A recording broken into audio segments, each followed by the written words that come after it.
Hello, welcome to the NAEd/Spencer Postdoctoral Fellowship Program. My name is Taylor. I am the Program Officer for the National Academy. And with me, I have Abigail Bell, the Director of Special Programs. And I also have Luis Gomez, the Chair of the Postdoctoral Selection Committee, as well as a Professor of Education within the University of California, Los Angeles. So a brief overview of what our presentation will include today. There'll be a brief slide about technical remarks, as well as a brief overview of what our fellowship has to offer, our application process, writing for your audience in terms of how to write your narrative, and then, of course, the later half of this presentation will open it up to question and answers. So regarding the technical remarks, if you have any type of technical issues, you can't hear us, there isn't something right, definitely let us know. You can type in the question and answer box for any type of questions. On the lower right-hand side of your screen, my colleague Abby will be able to hopefully troubleshoot any type of technical issues that you might be experiencing. We will also respond to your questions at the end of the webinar. You may type your questions in the Q&A at any point during this conversation / this presentation, and we will save the later half of this presentation to answering a majority of your questions. And then yes, we are recording this webinar for those who are not able to make it live. The recording will be on our website and our YouTube channel within about a week. Okay, so just a brief overview of what the fellowship is. So while the webinar is primarily about the application process, I do want to briefly describe the benefits of the fellowship program. So the fellowship is funded by the Spencer Foundation and administered through the National Academy of Education. That is my team. If you are selected, you will receive a non-renewable 70,000 stipend for approximately 1 year, and you will attend 3 retreats, which will be held in fall of 2025, spring of 2026, and fall of 2026.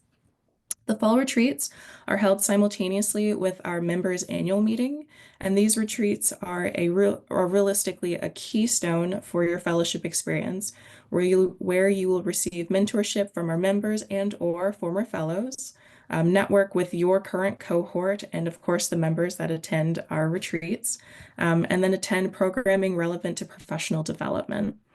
What's also unique about this fellowship is during the second half of it, so the fall of 2026, you'll be able to present your research results as part of the Fellows Forum panels, where you will receive feedback from our members and alum that are at the retreats.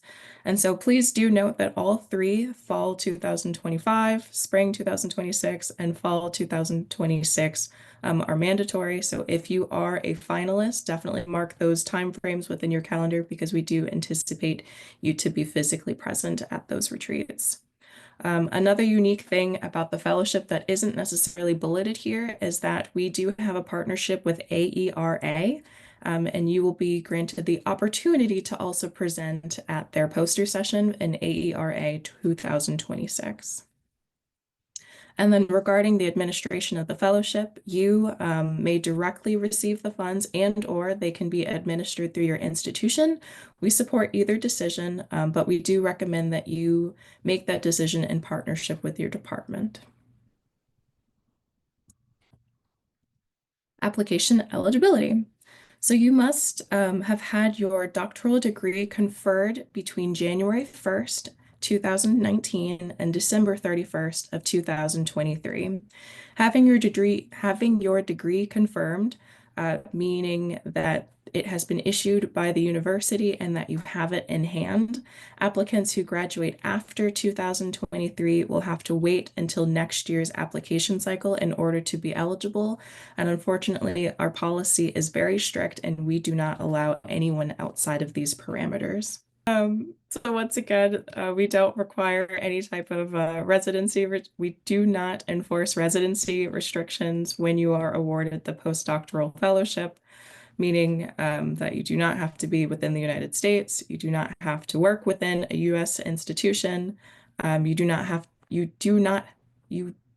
have had to earn a degree within the United States, and we do not require U.S. citizenship. However, we want to make sure that if you do apply for the fellowship, that your project is related to education. And the National Academy of Education broadly defines that in terms of it can be formal and or informal education, K through 12, and adult, professional education in and or outside the United States. We define education very broadly, and throughout our application process, we'll be asking those types of questions. And so you'll get a better idea of what type of education we're looking for. And then, of course, we do have a plethora of program. We do have a plethora of projects that we have funded in the past. And so I strongly encourage you to take a look at our archive, which shows you what types of programs and projects we have funded in the past. IRB approval is not required for is required for the fellowship in order to receive the funds. However, we don't ask for that type of documentation until you've been selected as a finalist. And so we don't necessarily ask you to start the IRB or HSR process until after you've been nominated and after you've accepted the fellowship. And then finally, concurrent funding is not permitted. If you are awarded funding for your project for this postdoctoral fellowship, as well as another source, unfortunately, you'll only be able to accept one source of funding for this specific project.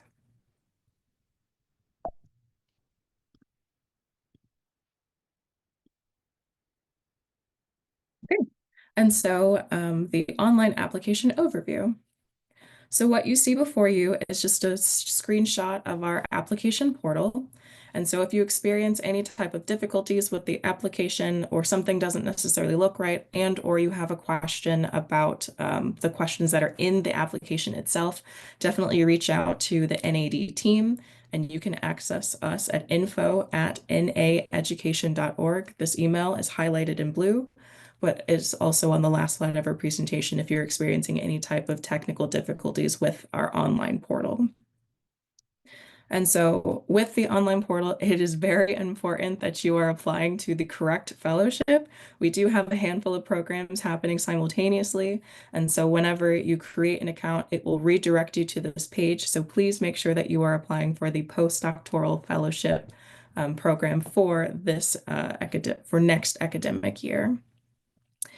And another thing to note is if you are a previous applicant, as in you have applied in the past, you do not have to create a new account, but you do need to start a new application, as our selection committee and our staff will not review old submissions.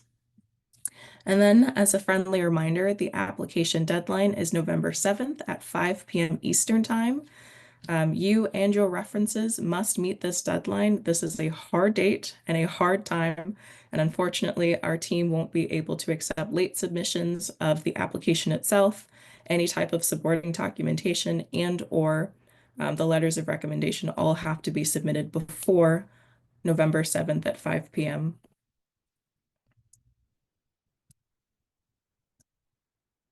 So the selection process timeline. So once the application portal closes on November 7th at 5 p.m., the NAEd staff will review applications for completeness and general appropriateness. And realistically, what that means is we're ensuring that all components of the application have been fulfilled, including all of the short answers, uploading your documentation, your letters of recommendation, and then we're also ensuring that your project is within the scope of education. So then staff will then assign your application to 2 members of our selection committee, and we try very hard to closely align your research to the expertise of our reviewers. However, perfect matches are not often possible. And so just an FYI that we want to make sure that your projects and proposals are read by our experts, but sometimes we have to go outside of that scope to make sure that it is equitable for our selection process team. So the committee will then present their overview of the application materials during a meeting that we hold in February 2025. In March of 2025, we will notify you if you are moving to the semi-finalist stage. And then we hold a second selection committee meeting in April of 2025, where we select 25 finalists. And then those 25 finalists are notified of their status in May of 2025. Another thing to note is the earliest that you can start your fellowship if you are deemed a finalist is September of 2025.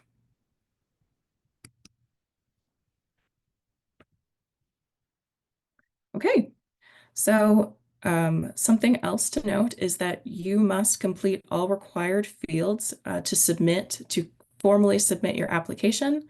You must submit all documents in a PDF format and to make sure that that PDF is not locked. This not only minimizes errors and difficulties for our team down the line, but also streamlines the reviewer process. So for instance, some transcripts are uploaded that can only be opened by the student or the institution, or access privileges will lock out our reviewers after a certain amount of time. So please make sure that none of these securities are in place before you upload your PDFs. It's also very important to talk to your letters of recommendation writers before plugging their information into our system. We want to make sure that you give them plenty of time to write strong letters, as our selection committee reviews these submissions quite critically. And please remember that they have the same due date as you do. The letters of recommendation also need to be submitted before November 7th. Our application portal will send automated emails when you input the names of your referees with instructions and a link to upload their letters. Applicants will receive confirmation emails when a reference has been submitted. And something that's really cool about our application portal is that you can see who and who hasn't submitted the letter of recommendation. And if you notice that it's getting pretty close to the deadline and they haven't submitted it yet, you can send them reminders and it will give them new instructions and a link to upload their documentation. And so definitely note that throughout the selection process, we provide written updates by email. It's highly important that all of the email addresses that you import are entered correctly, because that is our main line of communication. And so finally, to close out the overview of our application, I offer two pieces of advice. Number one, application components, including the letters of recommendation, are due November 7th, 2024 at 5 p.m. Eastern Time. However, we suggest that you start the application and submit it ahead of time, just so that you can get a feel of what types of short answer questions, documentation that we're asking for, because it will take you a considerable amount of time. And you can pause and open the application as many times as you want before you submit. So if you need to take a break and you need to stop or reassess what you are writing, definitely do so, because our application portal is open now up until the 7th. And then additionally, since we are a relatively small staff, we typically have a difficult time keeping up with applicant questions and letters of recommendation questions for people that are trying to contact us closer to the due date. And so our inbox becomes relatively full. So if you start early and you have a question about the application process, ask us now while you have our undivided attention. But closer to the application due dates, our response time, unfortunately, will slow down. So definitely ask us questions earlier than later. And then, of course, please plan accordingly and have your questions answered before the application deadline, because once it closes on November 7th, our team won't be able to go back in and make any edits on your behalf. And so with that, I'm going to transition to Dr. Gomez, who will be talking about your narrative and your audience.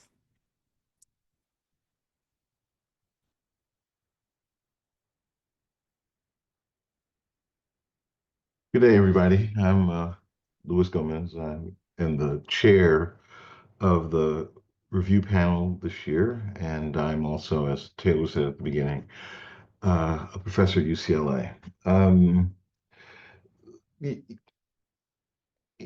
in a very important way, the audience for your work is the field, and you can anticipate that a diverse set of scholars will take a look at what you do, and you also can anticipate that the staff will do the best job possible of routing your applications to people who can appreciate some of the details of the scholarship that you do. But it's really important to keep in mind that your audience isn't just specialists. Your audience is a collection of people who care deeply about the field and who have read widely and want to see your work have an impact on the field. So there's expertise in most methodological and analytic approaches on a selection committee, and the work of the selection committee is collaborative work, us trying to take what you have submitted and trying our best to understand how to situate it in the field. So it's not just one person looking or two people looking at your application. While two people will read it, the committee will discuss it. We have the next slide, please, Taylor.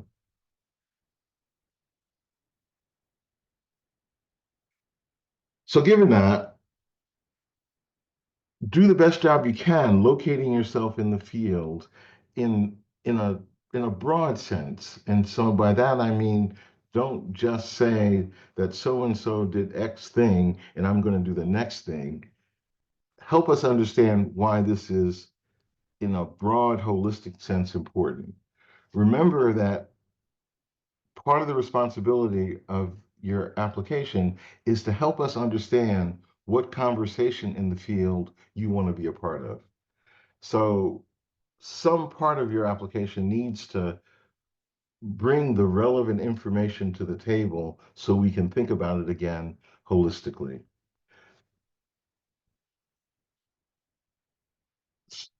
Think about the big idea that's driving this work and not just the small incremental ideas. For sure, at some point you have to drill down to something manageable and doable, but it needs to be contextually situated for us to understand why the work you propose to do is consequential and important in the field to policymakers, practitioners, other research colleagues.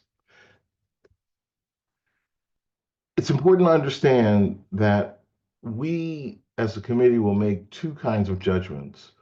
One, we will try to understand the research you propose as an object of inquiry, but we will also try to understand how capable and promising you are as an individual to complete that research. So when you think about the documents you submit and the letters that are submitted on your behalf, keep in mind that this is a holistic evaluation and not just an evaluation of a research study.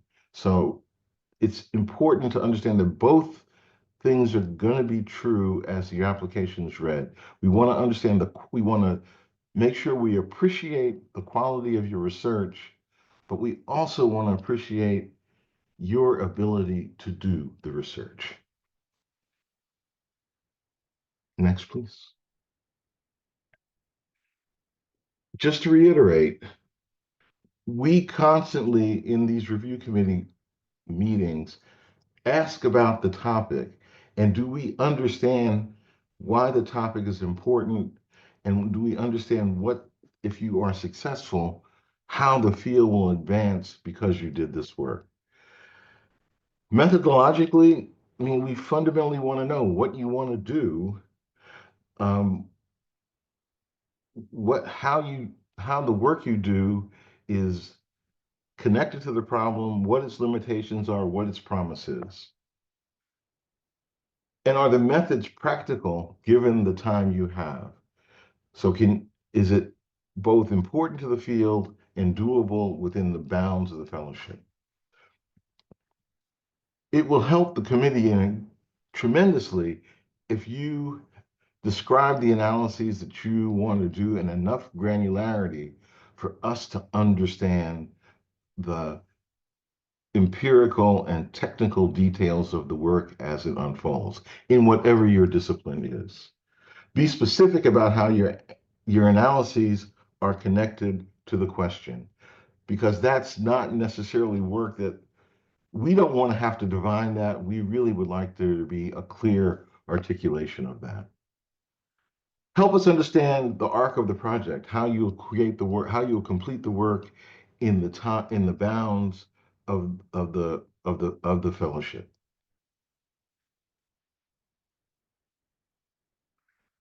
It's important for you to understand that the committee is not bound and required to look at appendices. So your proposal narrative should be a standalone document that the problems import, what you intend to do, and what you think might happen because you've done this work should live inside that document. The narrative, therefore, should include all important critical information. So if you think you have to have an appendix, be judicious about its inclusion and make sure that it really is elaborative and not opening up new areas that are not mentioned in the body of the narrative.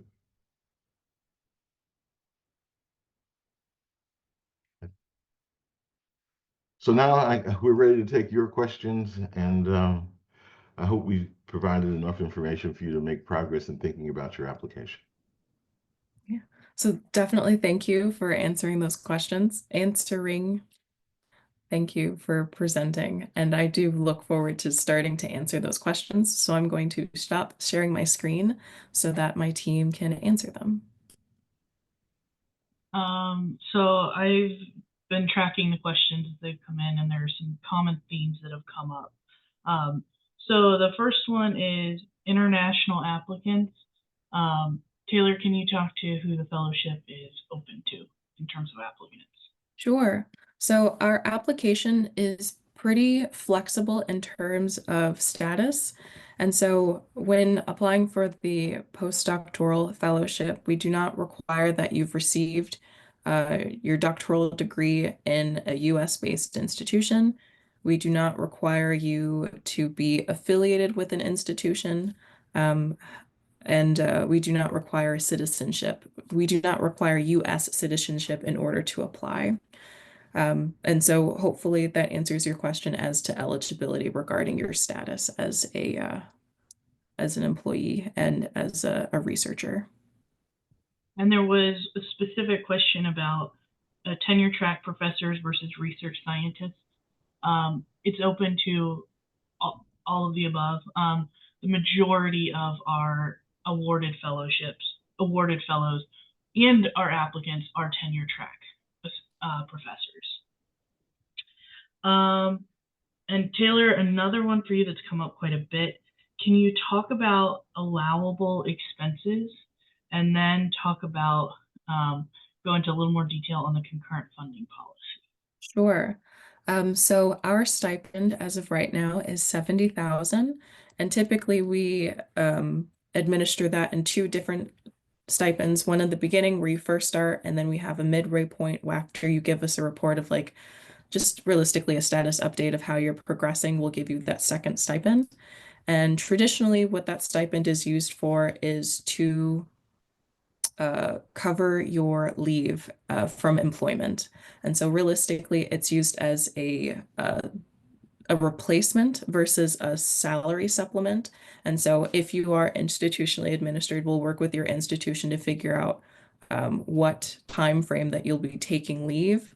And we've seen it in the past, the funds be used to hire adjuncts. We've seen fellows use it to hire research assistants and/or writers or editing, other technological advancements for like hard drives, sometimes video recorders if you're doing a videography and things like that. And so majority of the funds, if your institution negotiates with you, is for your salary replacement in order to allow you to take leave for an approximate 9 months to 2 years to complete the fellowship. Did I answer all points of that question? Yes, but then if you can go into detail about concurrent funding and how that works. Sure. So traditionally, we do not allow for concurrent funding for this fellowship, as our main goal is to allow you to take time aside to work on this specific project during a specific time that you're going to put in your proposal.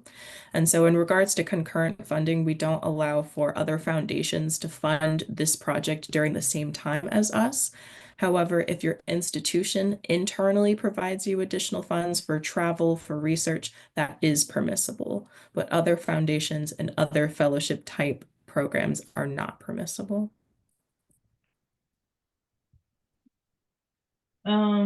Dr. Gomez, I'm going to pose a question to you. So several questions have come in about the topics of the project. Is there any preference among the selection committee? And then specifically a couple questions about, what about if this builds on my dissertation or is like used to write a book about my dissertation? If you can talk to that. There are no preferred topics from the committee's perspective. And it is a permissible use of the fellowship funds to turn some body of work into a book.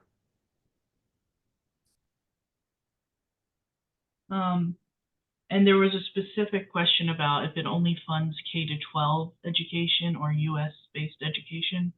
And the answer to that is no. We fund projects on global education. We fund, I think that it was asking about pre-K education. We've definitely funded projects around that and around adult education. So as long as your project somehow touches the theme of education, it will be considered.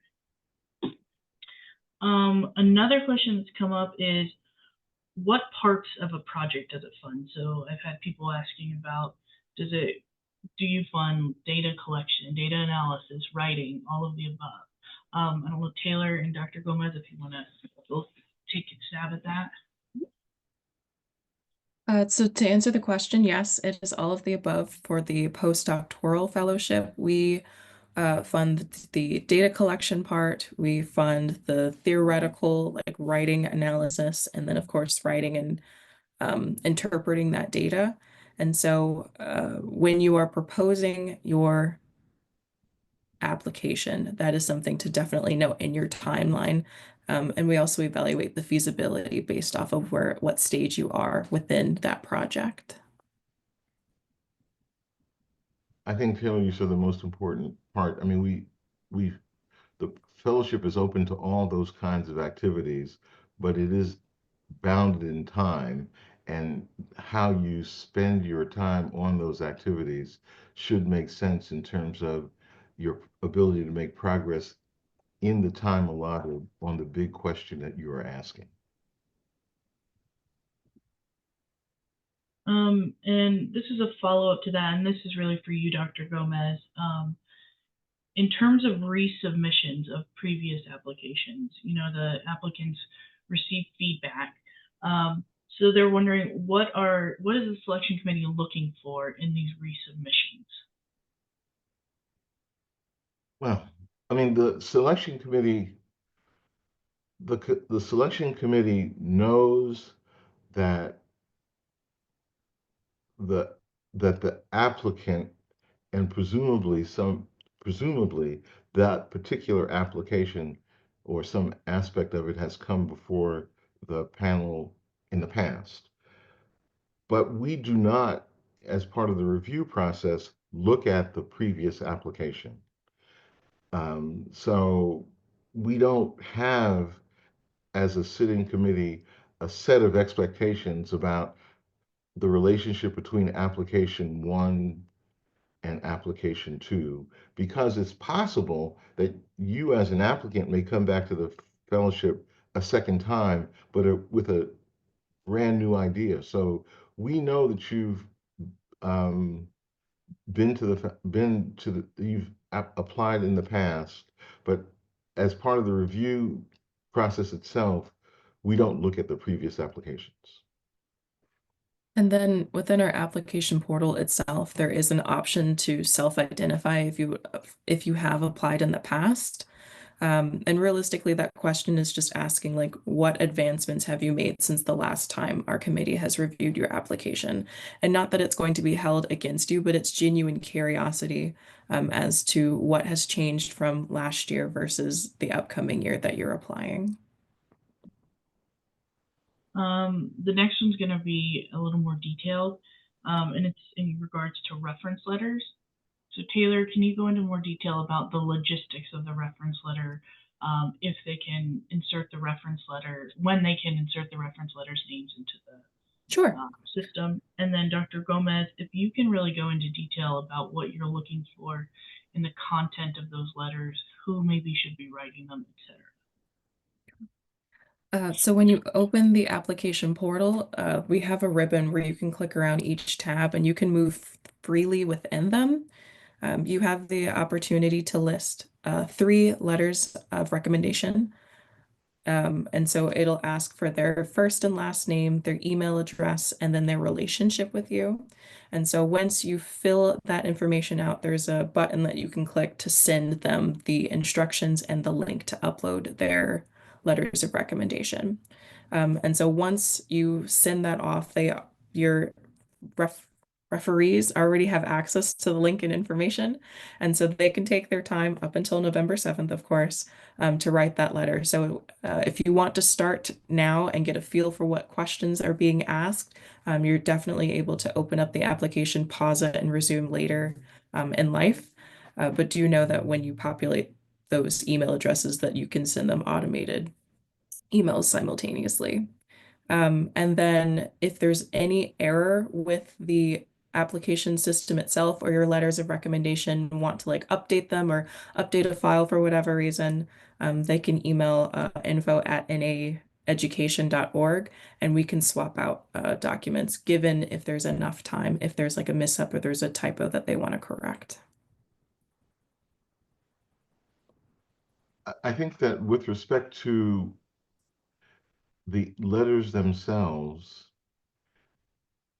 one thing I'm confident in saying is that all the committee members who read your applications are trying to get a sense of both you as a scholar and the project that you propose.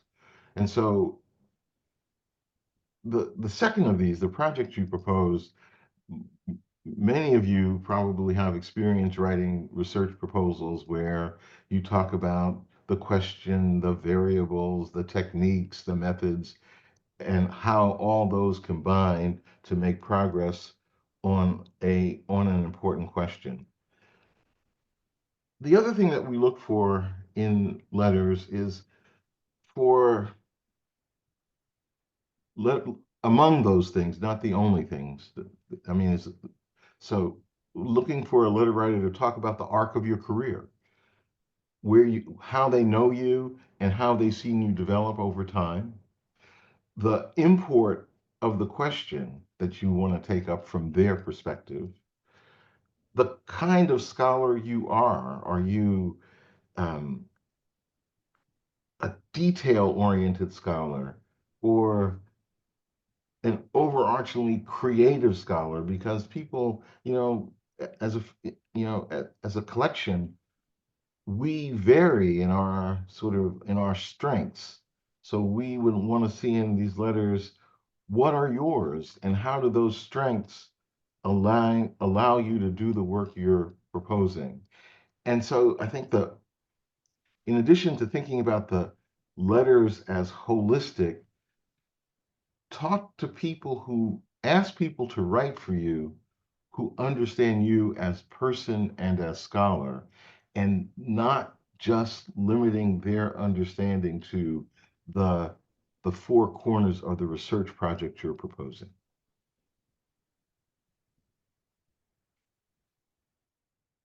Thank you. Taylor, this one is for you, and it's, again, I think could take a while. There are a lot of questions about negotiating your leave and how you can use the $70,000 stipend. if you can talk about every aspect of that. Sure.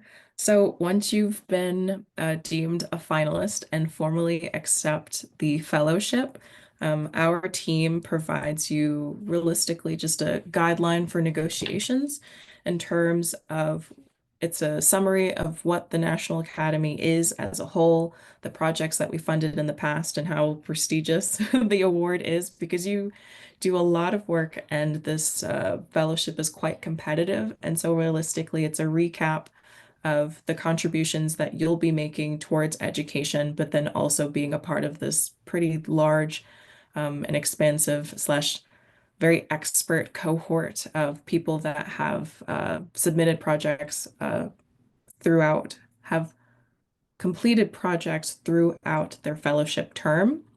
And so that negotiation documentation is provided to you once you've accepted the fellowship form, once you have accepted the fellowship. And then we also work with you regarding your timeline of when you can start the fellowship. So the earliest you're able to start is September 2025.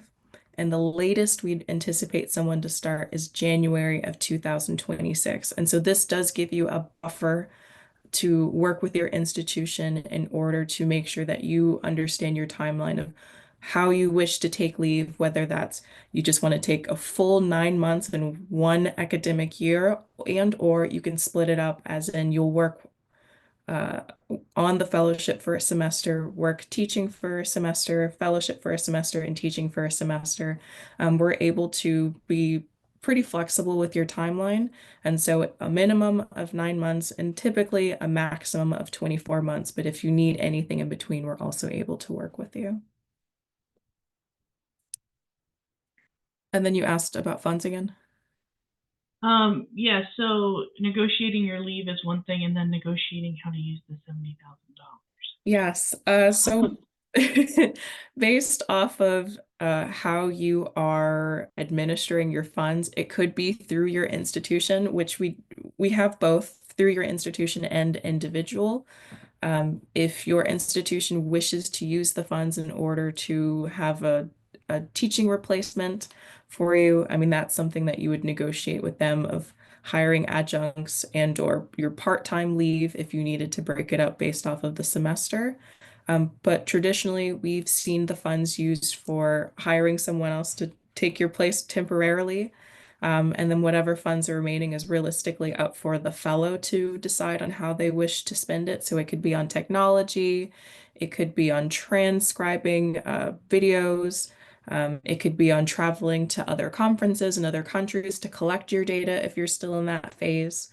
But it's realistically, the funds are pretty flexible in terms of we want you to be able to use it to progress your research and or progress your writing. And there was another thing that I wanted to bring up. Your funds, you do not have to allocate separate funds to attend our retreats, which would be the fall, the spring, and the fall. We have our own internal budget, and so you don't have to worry about flying over to DC and or training over to DC. We'll cover those expenses for you. So the full 70,000 is for the fellowship itself. And I just want to add that the NAEd team, we are happy to help you negotiate both your time and how you want to use the fellowship funds. We've had people that have had to, as Taylor mentioned, have a little bit of a wonky timeline for their fellowship, but we can definitely work with you on an individual basis. And we have run into issues in the past where maybe a department chair isn't willing to let you take all the leave. We've had conversations with them about how we can work with them to make it work with your whole department. So please don't let that be a barrier to applying. We're happy to help support you. Another question that came through that I can just answer quickly is about non-university applicants. At people at I saw NGOs, different research organizations. Yes, you are completely welcome to apply. The big piece for applying is you need to make sure you are within that eligibility window. There is no age limit. There is no location. There are no location barriers. It's really just making sure you've received your PhD or EDD within that window. Taylor, a few people have asked about the rate of acceptance. Can you talk about how many applications we've received in recent years? I'm pulling that number out of my head. Traditionally, I want to say for the postdoc, we receive about 300 to 400 applications annually.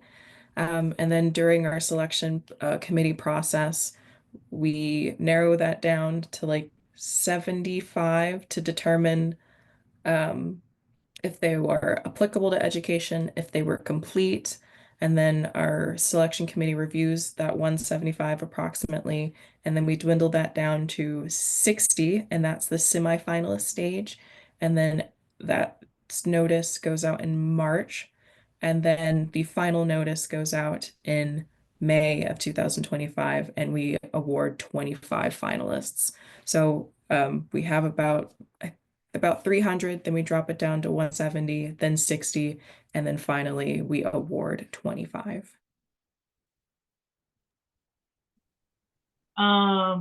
Quick question that I can answer very, very quickly. This is on our website.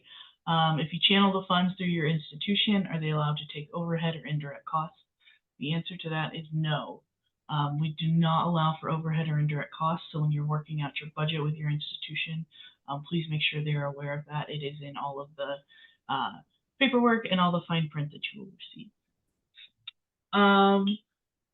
Taylor and then Dr. Gomez, could you talk about the feedback for the applicants? Who received it and what does it look like? And you touched on this before, Dr. Gomez, about how might they use that when reapplying. So logistically, all of our selection committee will review the application, and then we also have external experts in your field that will review your proposal. And so realistically, you're getting feedback from approximately 4 individuals, and that feedback will be provided June of 2025. Taylor, correct me if I'm wrong, but the first 2 of those are members of the committee, and Yes. for people who become finalists or semifinalists, I'm sorry, those applications then go to 2 additional expert reviewers. Is that correct? That is correct. Okay. Yes. So to reiterate, and thank you for that, when an applicant receives their feedback, it can be between 2 to 4 different individuals providing feedback based off of being accepted, as in submitting your application and then moving forward to the semifinalist stage and then being a finalist. No matter in what stage you are, people are receiving feedback. So what you might expect to see, we as a committee are asked to read your applications and think about its strengths and its weaknesses. And we write text about that. And especially when it comes to things that could be improved, you might receive comments about what things were really hard to understand in what you wrote, or you might receive feedback that says, this is an interesting idea, but I'm aware of a body of literature that bears on this idea that did not figure in the application. So you might get suggestions about references to places to go in the literature. Sometimes you might hear from people that says with suggestions about method that or analyses that we couldn't understand in the methods that you propose. So the feedback you might get can be quite variable, and sometimes sometimes it's going to be relatively cryptic, and other times it's going to be expansive, but it can comment on ways that it can be improved from a literature perspective, an analytic perspective, maybe even a jargon perspective, that the way you talk about the problem doesn't speak to a general enough audience. So it can be quite broad.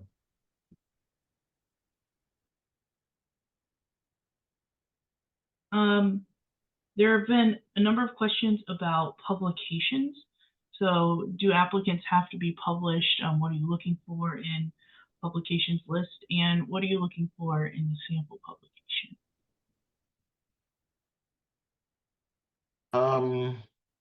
Well, if the application asks for a sample of your writing and the kinds of things that you have written in the past, we do not as a review panel have some hard and fast criteria that you have to have some published work before we will consider your application.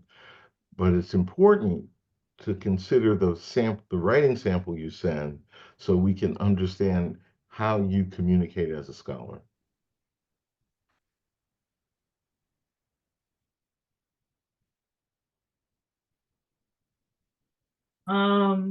The eligibility window, that is a hard deadline. We do not offer exceptions. You have to have received your degree, have to have it conferred by December 31st. So if it is January 2nd when you got the degree, we cannot let you apply. You have to wait till the next window. Let's see. Taylor, and then Dr. Gomez, you might be able to touch on this just based on your professional experience. Taking the fellowship part-time versus full-time. So, you know, working on it says still, can I still teach a course or two while working on the fellowship?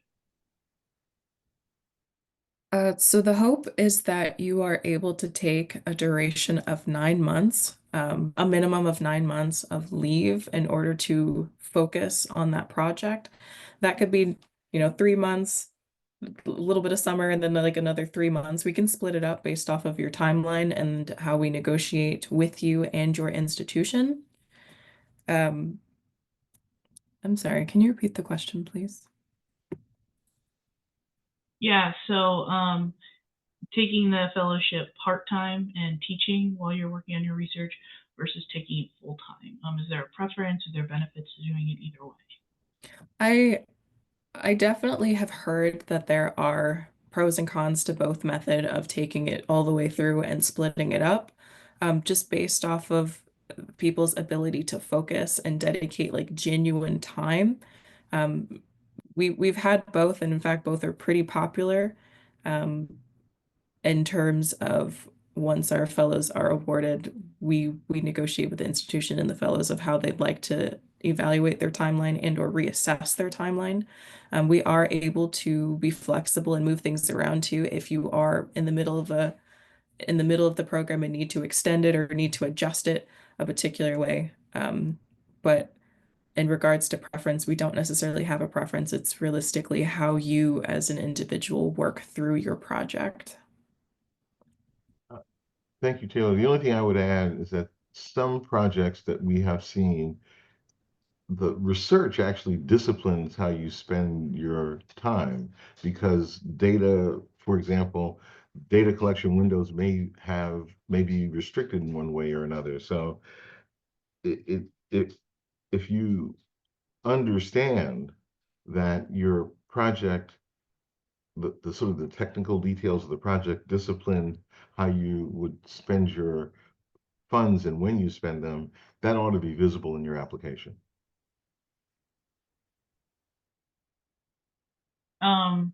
And just as a follow-up, there's a question about does taking it part-time change the number of retreats you attend? No, you still need to attend all three of those retreats.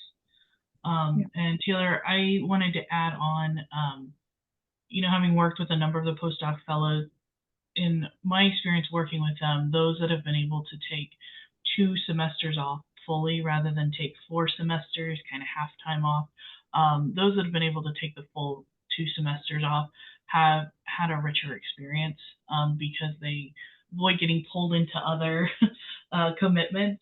But again, we know that that's not always feasible. So again, depending on your institution, we're happy to work with you to figure that out.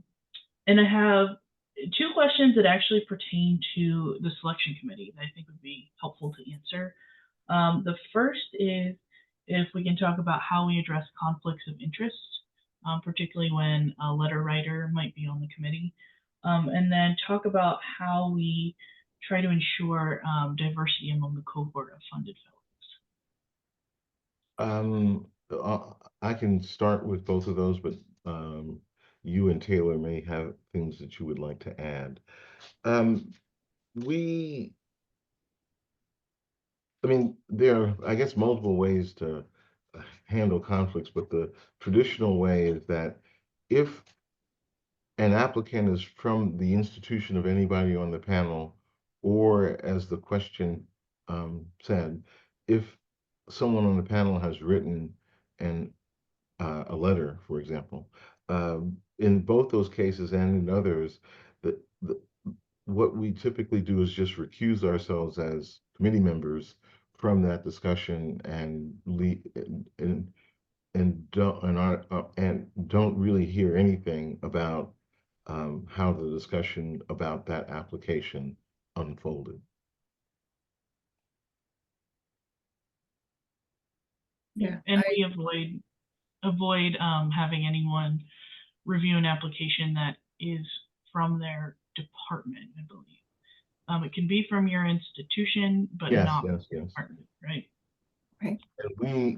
And the way it works is that before the discussion of the application starts, you leave and don't return until that application discussion is complete. Yes. And then the other piece was about funding a diverse cohort. So I think, Taylor, maybe you can talk to this about what we're looking for when we're funding a diverse cohort. Yes. So before I even answer that question, definitely take a look at our website. We have an archive of all of the projects that we funded in the past. And so if you notice a particular gap in our fellowship proposals, that's something that you can also address in one of the, I believe it's a short answer question of like, how does this study progress education, or how does this study like impact something? So you do have the ability to make your proposal of a particular topic that's not necessarily covered already stand out. But in terms of how we ensure cohort diversity, is our selection committee does have a lot of resources and to use in this evaluation. And so something that we're mindful is which institution you are currently a part of and or applying from, your graduate institutional degree, where did you receive that? The education as a whole, so like what population are you trying to target in terms of the project, that also feeds into the diversity of what types of proposals that we're going to be talking about and discussing.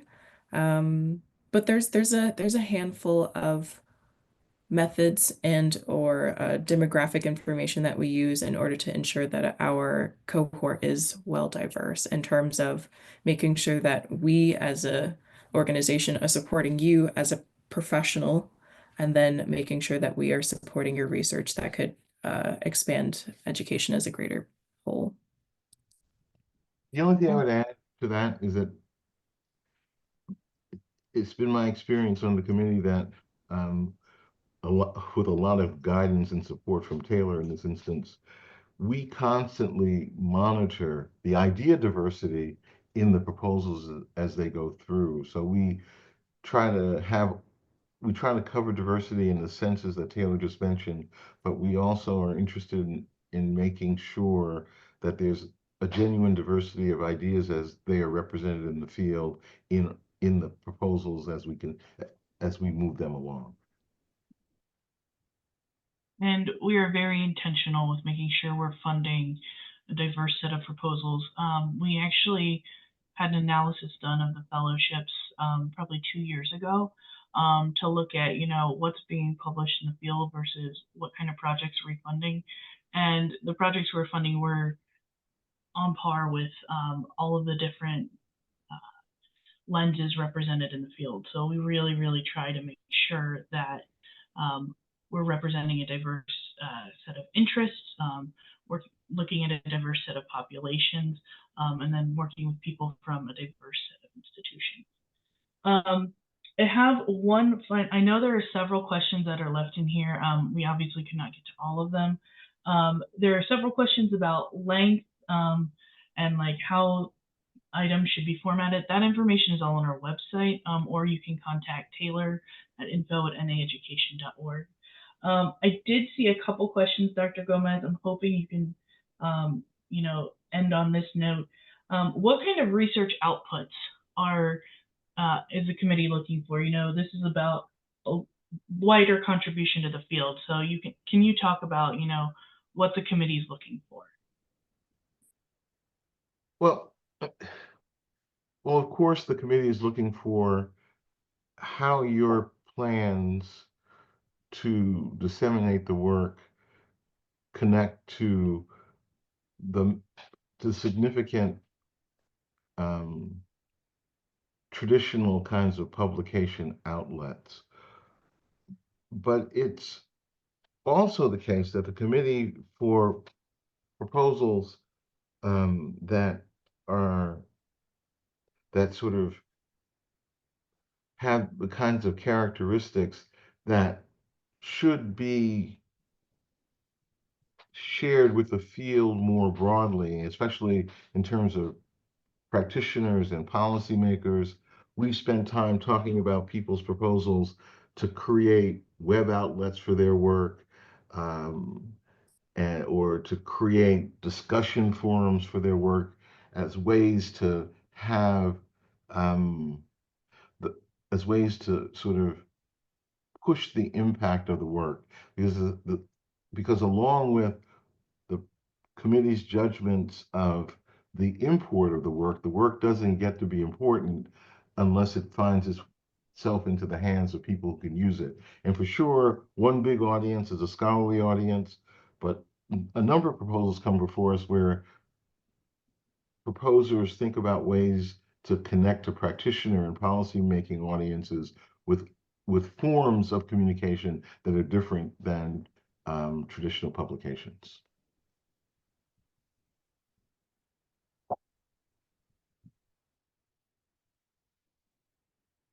I think we're at time, so Taylor, I'm going to turn it to you. Sure. Well, thank you, Dr. Gomez and Abby, for helping me with this presentation, and thank you all for attending. As a reminder, this session is being recorded and will be on our YouTube and our website within about a week. But if we didn't have the opportunity to answer your question, you're more than welcome to email us at info@naeducation.org, and myself and my counterpart Jack will be able to answer your questions. But with that, I wish you a happy Friday and thank you for attending.